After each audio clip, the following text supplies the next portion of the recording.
کافر ہے، ہم اللہ سے عافیت کا سوال کرتے ہیں۔ یہ بھی کہوں، ایمان پر خاتمے کی دعا اپنی دعاؤں کا حصہ بنا لیجئے، اپنی دعاؤں کا حصہ بنا لیجئے، کیونکہ بڑے بڑوں کا خاتمہ کفر پر ہوا۔ حضرت امام سفیان ثوری رضی اللہ تعالیٰ عنہ جوانی میں ان کی کمر جو ہے وہ جھک گئی تھی، عصا لے کے چلتے تھے جوانی میں۔ کسی نے پوچھا جوانی میں کمر جھک گئی؟ فرمایا ہاں، میرا استاد 50 سال تک اس نے کبھی آسمان نہیں دیکھا، سورج نہیں دیکھا، مسجد میں معتکف تھا اور اپنے دور کا بڑا محدث تھا۔ جب انتقال ہوا تو وہ رو رہے تھے، میں نے پوچھا کیوں رو رہے؟ کہا ایمان پہ خاتمے کے لیے۔ جس نے 50 سال تک مسجد کی کبوتری بن کے زندگی گزاری، جس کی تکبیر اولا فوت نہ ہوئی، وہ بھی دنیا سے جاتے ہوئے یہ کہتے ہوئے رو رہا ہے کہ میرا خاتمہ ایمان پہ ہوگا، یعنی اس کی کوئی گارنٹی نہیں۔ امام سفیان ثوری کہتے ہیں میں نے سوچا اتنا بڑا متقی آدمی جب اس کے ایمان پہ خاتمے کی کوئی گارنٹی نہیں ہے تو ہمارا کیا ہوگا؟ مجھ پہ اللہ کا ایسا خوف طاری ہوا کہ میری کمر کی ریڑھ کی ہڈی کڑکڑ کرتے ہوئے ٹوٹ گئی، محفل نے سب نے سنا، اور آج میں جو ہے اس طریقے سے جھک کر کے چل رہا ہوں۔ آپ کیا سمجھتے ہیں؟ بلکہ آپ کو حیرت ہوگی کفر پر مرنے کے اندیشے کن کن کے ساتھ ہے۔ امام اہل سنت فتاوی رضویہ شریف میں حدیث لاتے ہیں، فرماتے ہیں جو نماز پڑھے، بے نمازی نہیں، جو نماز پڑھے نمازی ہے لیکن رکوع سنت کے مطابق نہیں کرتا، غفلت کی وجہ سے غلط رکوع کرتا ہے، تو ڈر ہے کہ مرے گا تو کفر پہ مرے گا۔ جن کا رکوع سنت مصطفیٰ کے نمازی ہے، بے نمازی نہیں۔ اب بتاؤ نماز میں رکوع صحیح نہیں کر رہا ہے تو برے خاتمے کا اندیشہ ہے۔ جو سرے سے نماز ہی نہیں پڑھتے ان کا کیا حال ہوگا؟ جنہوں نے مسجدوں کو ویران کر دیا ہے ان کا کیا حال ہوگا؟ جو صرف جمعہ کی 2 رکعت پڑھتے ہیں، یا بہت تو ایسے وی آئی پی ہیں معاذ اللہ کہ جو لوگ صرف عید کی پڑھتے ہیں اور پھر ان کی تصویریں چھپتی ہے کہ فلاں صاحب عید پڑھنے فلاں جگہ پر گئے۔ آپ اندازہ کریں ان کا کیا حال ہوگا۔ یہ بھی روایت ہے کہ جو اذان کو سن کر دنیا کی بات کرے، ڈر ہے وہ اذان کا جواب نہ دے، تعظیم و تکریم نہ کرے تو وہ مرے گا تو ڈر ہے کہ کفر پہ مرے گا۔ اذان کو سن کے دنیا کی بات کری کیا مطلب؟ توجہ کریں، اذان کو سن کے دنیا کی بات کی کیا مطلب؟ یہ پوچھا امین القادری یہ کپڑا کتنے میں خریدا اذان ہوتے؟ توجہ کریں، یہ دنیا کی بات ہے نا۔ موبائل تمہارا کون سا ہے؟ 13 ہے 14 ہے کون سا ہے؟ اذان ہو رہی تھی پوچھا، یہ دنیا کی بات ہے نا۔ اب غور کریں، یہی دنیا، اسی کو دنیا کی بات کہتے ہیں۔ آج کل گیہوں کیا بھاؤ چل رہا ہے بازار میں؟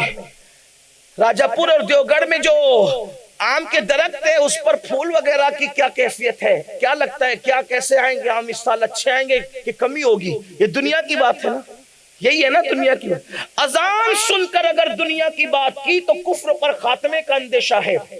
جو اذان سن کر بھی موبائل کے اندر زنا کا منظر دیکھ رہا ہے اس کا کیا حال ہونا ہے؟ جو اذان سن کر بھی فلمی گانے سن رہا ہے، روک نہیں رہا ہے، اس سے رک نہیں رہا ہے، اس کو ختم نہیں کر رہا ہے، بلکہ اذان کی آواز پر توجہ نہیں، گانے کی آواز پہ توجہ ہے، اس کا کیا انجام ہوگا؟ یہ دنیا کی بات ہے نا، وہ تو گناہ ہے۔ حالانکہ دنیا کی بعض باتیں تو ضرورت بھی ہوتی ہے لیکن وہ تو گناہ ہی، اس کی کوئی ضرورت نہیں ہے۔ سوچو ذرا ہمارا انجام کیا ہوگا۔ ایمان پہ خاتمے کی فکر کرو۔ حضرت سید الطائفہ جنید بغدادی رضی اللہ تعالیٰ فرماتے ہیں ہمارے دور کا ایک محدث جو ہے عیسائی ہوا، اور جس عصا پہ ٹیک لگا کر کے وہ خطبہ دیتا تھا اور حدیث پڑھتا تھا، اس عصا کے ذریعے سے وہ سور چراتے اس کو دیکھا گیا، اس کو سور چراتے دیکھا گیا۔ فرمایا کیوں ایسا ہوا؟ فرمایا کہ ایک عیسائی اس کے پاس مسلمان ہونے کے لیے آیا تو اس نے اپنے علم اور تقوی پہ گھمنڈ کرتے ہوئے کہا کافر کے بچے ہٹ، اتنا کہا ہٹ کافر کے بچے، غرور کی وجہ سے۔ اور فرمایا اسی وجہ سے خدا نے اس کو اس آزمائش میں مبتلا فرما دیا، اور وہ عیسائی پھر کلمہ پڑھا کسی اللہ والے کے ہاتھ پر اور مسلمان ہو کر وہ مقام ولایت پر پہنچا۔ آپ غور فرمائیں کیا چیز ہے۔ ایمان پر خاتمے کی فکر کرو۔ ایک شخص غسل جنابت اس پہ فرض ہوتا تھا، غسل جنابت، تو وہ لوگوں سے کہتا تھا یار عیسائی مذہب میں یہ بہت اچھا ہے کہ غسل وہاں نہیں کرنا پڑتا، یہاں تو سردیوں میں بھی غسل کرنا پڑتا ہے۔ مرا تو کفر پر مرا۔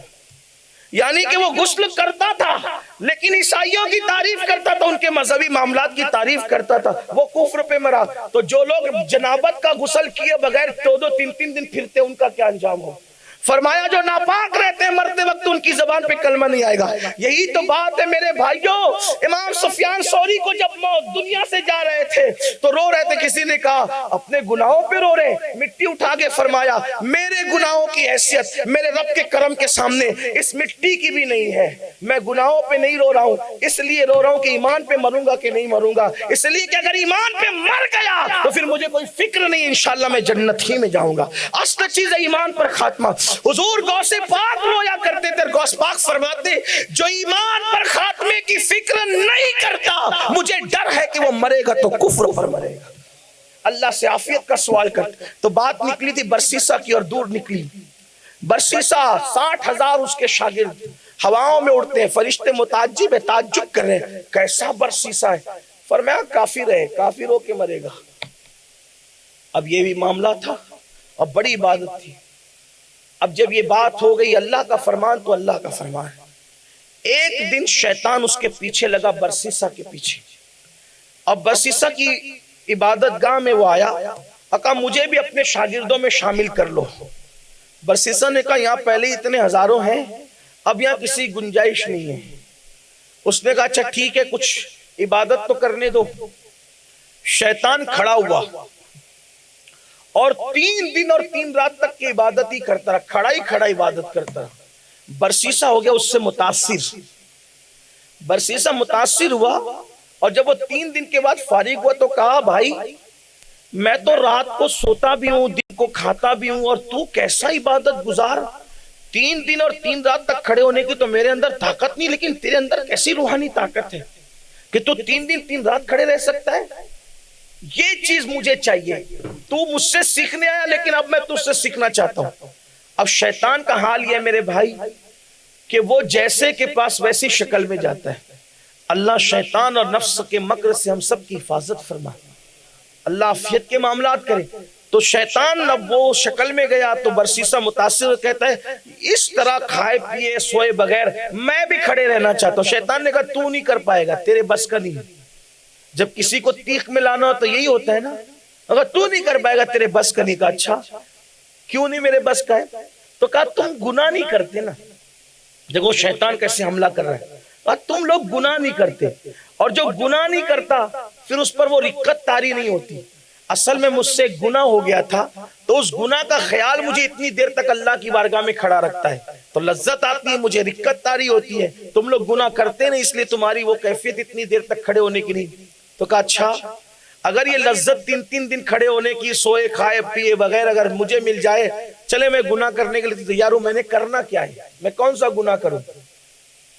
کسی کو قتل کرنا پڑے گا، کسی کا مرڈر کرنا پڑے گا، قتل، اور نہیں یہ نہیں ہو سکتا، میں قتل نہیں کر سکتا کیونکہ ناحق کسی کو جس نے قتل کیا اس کا ٹھکانہ جہنم ہے، اور جو جس انداز سے کسی کو قتل کرے گا اسی انداز سے فرشتے اس کو قیامت تک جہنم میں اسی طرح قتل کرتے رہیں گے۔ یعنی آپ نے معاذ اللہ اگر کسی کو قتل کیا کسی بھی ہتھیار سے تو دنیا کے ہتھیار سے جس طرح آپ نے اس کے جس حصے پہ حملہ کیا جہنم میں جہنم کے بنے ہوئے ہتھیار سے اسی طرح حملہ ہوگا قاتل پر جس نے قتل کیا، اور فرمایا اس پر جنت کی خوشبو بھی حرام ہے قتل کرنے والے پر، بڑی سخت سزا ہے اس کی۔ نہیں یہ نہیں کر سکتا، کہا اچھا پھر زنا کر، قتل نہیں کر سکتا تو زنا کر۔ اس نے کہا یہ تو میرے لیے قتل سے بھی زیادہ مشکل ہے، اس لیے کہ کوئی زنا کرے زنا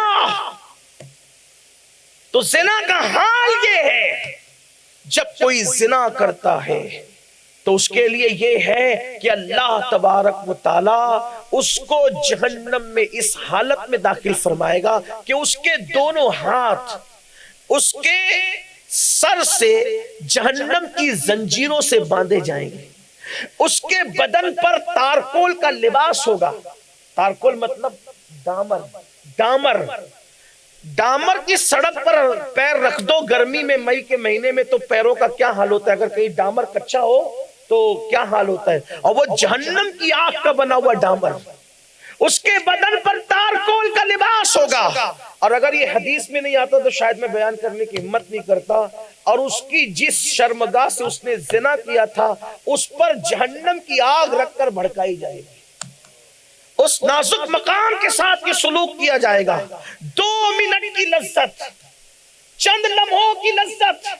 اور پھر یہ صوفیہ کہتے ہیں کہ جب کوئی زنا کرے تو زنا کرنے والا غسل کرنے کے بعد اس کا بدن تو پاک ہو جاتا ہے، لیکن اس کے دل پر جو گناہ کی سیاہی لگ چکی ہے زنا کی وجہ سے، 7 سمندروں کا پانی بھی اس کو دھل نہیں سکتا. آج زنا کو بھی فیشن کا نام دیا جا رہا ہے. زنا بھی فیشن ہو چکا ہے. یہاں تک فرمایا گیا زنا کرنے والے کو دنیا ہی سے سزا دی جانا شروع کر دی جاتی ہے، اور اس کی پشتوں میں کئی پشتوں تک کے اس زنا کی نحوست باقی رہتی ہے. یہ بھی ایک بات آپ کو بتا دوں، ہاں بہت توجہ سے سننا. اولیاء اللہ فرماتے ہیں جس نے زنا کیا ہوگا اللہ اس کی نسل میں لنگڑی، لولی، اندھی، عیبی اولاد پیدا فرماتا ہے. اب اس کا مطلب یہ نہیں کہ آپ جس کے گھر میں لنگڑی، لولی، اندھی اولاد دیکھ لیں اب اس پہ آپ شک کرنا شروع کر دیں کہ اس نے زنا نہیں. بدگمانی نہیں. بعض جگہ آزمائش کے طور پر ہوتا ہے، اور بعض جگہ امتحان کے طور پر ہوتا ہے، بعض جگہ سزا کے طور پہ ہوتا ہے. ہم جب کوئی بیان میں بات سن لیتے ہیں اب اسی پر سب کو پرکھنے لگتے ہیں. ایسا نہیں. بیماری بھی سزا ہے، لیکن ایوب علیہ السلام کے لیے امتحان تھا. اس کا خیال کرتے رہے. اللہ اکبر. تو میں یہ عرض کر رہا تھا کہ زانیوں کے یہاں عیبی اولاد پیدا ہوتی ہے، نقص والی اولاد اکثر پیدا ہوتی ہے، لیکن بعض لوگوں کو اللہ امتحان کے طور پہ دیتا ہے. اور جن کو امتحان کے طور پہ عیبی اولاد ملتی ہے اس کی نشانی یہ ہے جب وہ اولاد پیدا ہوتی ہے تو اللہ تبارک و تعالیٰ اس کی برکت سے ان کا گھر بھی بھر دیتا ہے اور ان کی آخرت بھی درست کر دیتا ہے. یہ نشانی ہے اس کی، کیونکہ اللہ اگر کسی چیز میں کمی کرتا ہے تو کسی کو بڑھ کے دیتا ہے. اکثر آپ دیکھیں گے جو اندھے لوگ ہوتے ہیں، نابینا لوگ، ان کا حافظہ بڑا مضبوط ہوتا ہے. وجہ ایک کم کیا تو دوسرا زیادہ کیا. یہ اللہ کی شان ہے، اللہ رب العزت کی عطا ہے. اور پھر اندھے لوگوں کو، نابینا لوگوں کو لوگ گالیاں دیتے اور کہتے ہیں کہ جیسا تھا ویسا اللہ تعالیٰ نے تیرے ساتھ سلوک کیا. یاد رکھنا کسی کے پہ تانا نہیں دینا، بلکہ اخیاروں کو جنت میں جب دیدار ہوگا تو پھر اس کے حساب سے، ان کے عمل کے حساب سے ہوگا. لیکن جب نابینا لوگ آئیں گے تو اللہ نے فرمایا میرے امتحان پہ تم نے صبر کیا، آج تمہارے لیے خصوصی طور پر جو ہے وہ تجلی کی جاتی ہے. جب تک چاہو اپنے رب کا دیدار کرتے رہو. بہت سے ایسے بزرگ ہیں جو آخری عمر میں نابینا ہوئے. ان میں سے مشہور صحابی اور حبر الامہ رئیس المفسرین حضرت عبداللہ ابن عباس بھی ہے جو آخر عمر میں نابینا ہو گئے. تو اللہ تبارک و تعالیٰ جس کو جو چاہے امتحان میں مبتلا کر دے. بہت سارے بزرگ ایسے اہل اللہ جو آخر عمر میں جن کی آنکھوں کی بینائی گئی انہوں نے اس پہ صبر کیا. اس میں سے حبر الامہ حضرت ابن عباس بھی ہیں. خود امام اہل سنت سیدی اعلیٰ حضرت کے پیر و مرشد حضور سیدی آل رسول مہروی رحمۃ اللہ تعالی علیہ آخر عمر میں آپ کی بینائی بھی انتہائی ذوف کو پہنچی تھی، جیسا کہ آپ کی سیرت میں ملتا ہے. یہ کوئی عیب نہیں ہے، بلکہ بہت سارے اللہ والے ایسے ہوتے ہیں کہ اخیر عمر میں ان کی بینائی اور ان کی سماعت اس لیے کمزور کر دی جاتی ہے کہ سب کو نہ دیکھ اب میرا مشاہدہ کر، سب کو نہ سن اب میری سن. وہ ایک الگ منزل ہے اور وہ بڑی عظیم منزل ہے، اور لوگ جو ہے وہ اس طریقے کی ان کے لیے بکواسیں کرتے رہتے. بہرحال تو برسیسا نے کہا کہ میں زنا بھی نہیں کر سکوں گا، میں نے زنا نہیں کرنا. اس نے کہا، شیطان نے کہ پھر ٹھیک ہے، اگر نہ تو قتل کرنے پر آمادہ ہے نہ زنا کرنے پر آمادہ ہے، ایک چھوٹا سا کام ہے، تو نے نشہ کرنا ہے، یعنی شراب پینا ہے. اس نے کہا یہ آسان ہے. برسیسا نے کہا یہ آسان ہے، اگر میں شراب پی لوں ایک گھٹ تو میں بھی گنہگار ہو جاؤں، اور پھر 3 دن اور 3 رات تک بغیر کھائے پیے میں بھی اللہ کی عبادت کے لیے کھڑا رہوں. حالانکہ دیکھو اس کی نیت گناہ کرتے وقت اب بھی اپنی ذات کے لیے نہیں تھی، کہیں نہ کہیں اس کی نیت میں کچھ نہ کچھ خیر کا پہلو تھا کہ وہ یہ گناہ اس لیے کرنا چاہ رہا تھا کہ جیسے تو 3 دن 3 رات تک کھڑا رہا اور تو کہتا ہے کہ بغیر گناہ کے یہ ممکن نہیں ہے، تو چلو اسی لیے ہم گناہ کرتے ہیں۔ تو جو خیر کی نیت کے ساتھ گناہ کے راستے چلے، جب اس کا انجام یہ ہے، تو جو اپنے نفس کے لیے گناہوں میں ڈوبا رہے ان کا کیا انجام ہوگا؟ اس نے کہا ٹھیک ہے میں نشہ کا، یہ نشے کی چیز ملے گی کہاں؟ کہا فلاں جنگل میں ایک عورت رہتی ہے، وہاں سے تجھے میسر ہوگا۔ اس وقت سارے شاگردوں کو چھوڑ کر اور احباب کو چھوڑ کر برسیسا جو ہے وہ اس عورت کی طرف خاموشی سے چل پڑا۔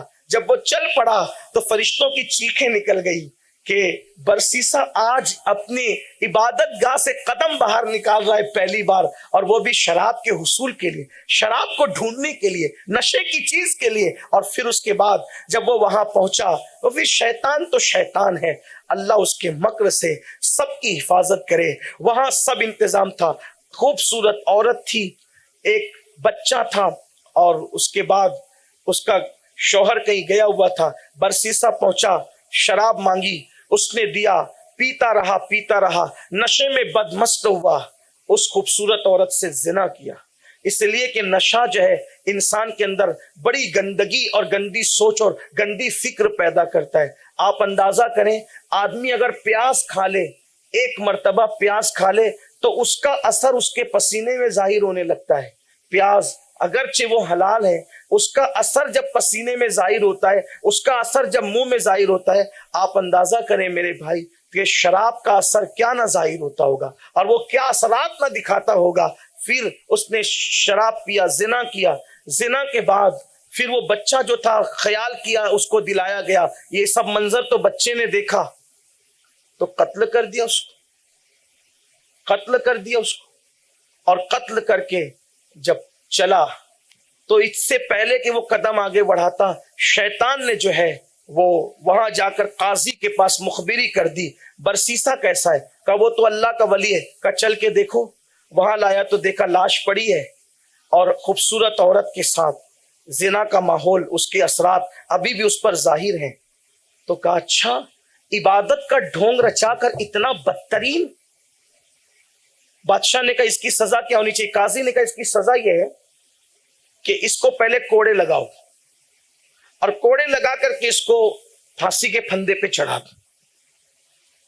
پھانسی کے پھندے پہ برسیسا چڑھا تو شیطان آیا اور آ کر کے کہتا ہے برسیسا، تیری عبادت خانے میں ہی آیا تھا جو 3 رات 3 دن تک کے کھڑا تھا تجھے نشانہ بنا کے، تجھے لالچ پیدا ہوئی میری طرح عبادت کرنے کی، تو ایک گناہ کی طرف تجھے لانے والا میں ہی تھا، اس عورت کے گھر پہنچانے والا میں ہی تھا، زنا بھی میں نے ہی کروایا، قتل بھی میں نے ہی کروایا، قاضی کے پاس اطلاع کروا کر اس کو وہاں تک میں نے پہنچایا، سب میں نے کیا ہے، اور اب تو مر رہا ہے 60,000 شاگردوں کا استاد، تو مر رہا ہے تو ذلیل اور رسوا ہو کے مر رہا ہے، تیرے اوپر الزام ہے کہ تو شرابی ہے، تو قاتل ہے، تو زانی ہے، 3 بدترین بڑے گناہوں کے الزام لے کے تو مر رہا ہے۔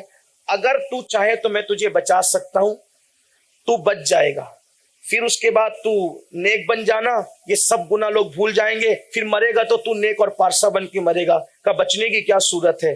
کہ مجھے ایک سجدہ کر دے، اگر تو مجھے ایک سجدہ کر دے تو میں تجھے بچا سکتا ہوں۔ برسیسا نے کہا میں بندھا ہوا ہوں، میں سجدہ کیسے کروں؟ کہا صرف سر کا اشارہ کر دے گا تو بھی میں تجھے بچا لوں گا۔ اس نے سر کا اشارہ کیا اور شیطان نے ہنستے ہوئے کہا بس ابھی تک تو پاپی ہو کے مر رہا تھا لیکن ایمان تیرے پاس موجود تھا، سو میں نے تیرا ایمان بھی چھین لیا، اچھا اب میں چلتا ہوں۔ یہ کہہ کر کے کہا برسیسا اب تو کفر پر مرے گا، اور لوگوں نے دیکھا کہ برسیسا کفر پر مرا۔ بد نگاہی، شراب اور گناہ کبیرہ کی جو وہ بدی نے اس کو کہاں تک پہنچایا، اور اللہ کا وہ اعلان انی اعلم ما لا تعلمون، اور اللہ کے علم میں اور پھر اس کی خفیہ تدبیر کی اپنی شان ہے۔ اسی لیے میرے آقا علیہ السلام دعا فرماتے تھے یا مقلب القلوب ثبت قلبی علی دینک، اے دلوں کو الٹ پلٹ کرنے والے میرے دل کو اپنے دین پر ثابت قدمی عطا فرما۔ حالانکہ وہ رسول دین لانے والے بھی ہیں اور خود سراپا دین بھی ہیں۔ میرے امام کہتے ہیں اللہ کی سرتاب قدم شان ہے یہ، انسان نہیں انسان، وہ انسان ہے یہ۔ قرآن تو ایمان بتاتا ہے انہیں، ایمان یہ کہتا ہے میری جان ہے یہ۔ اللہ تعالی ہمارا ایمان سلامت رکھے۔ گناہ کبیرہ ہمیں کفر تک لے جا سکتے ہیں، اس لیے اللہ کی بارگاہ میں توبہ کریں، ڈریں۔ اللہ تعالی ہم سب کو عمل کی توفیق بخشے۔